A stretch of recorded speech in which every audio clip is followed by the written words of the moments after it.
চলো আজ তোমাদের সঙ্গে একটা গল্প শেয়ার করি। বেশি দিন আগের ঘটনা নয়, গতকাল রাতের ঘটনা।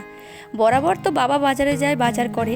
তো বাবা গিয়েছে আমার বাপের বাড়ি বেড়াতে, তাই জন্য তোমাদের দাদাভাইকে বললাম যে তুমি বাজারে যাও, বাজার করে আনো। আর আসার সময় কিন্তু মনে করে আমার জন্য নিমকি ভাজা নিয়ে এসো।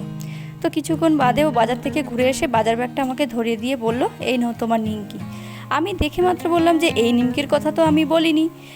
কি করে যে বোঝাই, বিয়ের আগে তখন বাবাকে এরকম নিমকি ভাজা এনে দিতে বললে মিষ্টি দোকানে নিমকি এনে দিত।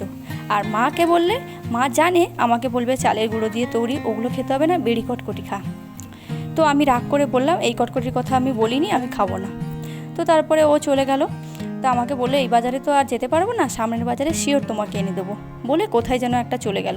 তো আমি এখানে ফ্রিজে সবজিগুলো গুছিয়ে নিয়েছি, গুছিয়ে ওখানটায় রেখে দিয়েছি। ও বাজার থেকে এনেছে ঢ্যাঁড়স, পটল, বটবটি, পুঁই শাক, আলু, কাঁচা লঙ্কা। তো সেগুলো রেখে দিয়েছি। কিছুক্ষণ বাদে কোথা থেকে একটা ঘুরে এসে আমার হাতে ঠান্ডা ঠান্ডা দইগুলো ধরিয়ে দিয়ে বলল, এই নাও তোমার জন্য আর মার জন্য দই এনেছি, দই খাও। আমি বললাম, তখন সন্ধ্যা দিচ্ছিলাম, আমি বললাম তুমি ডিপ ফ্রিজে রাখো, আমি সন্ধ্যাটা দিয়ে খাবো।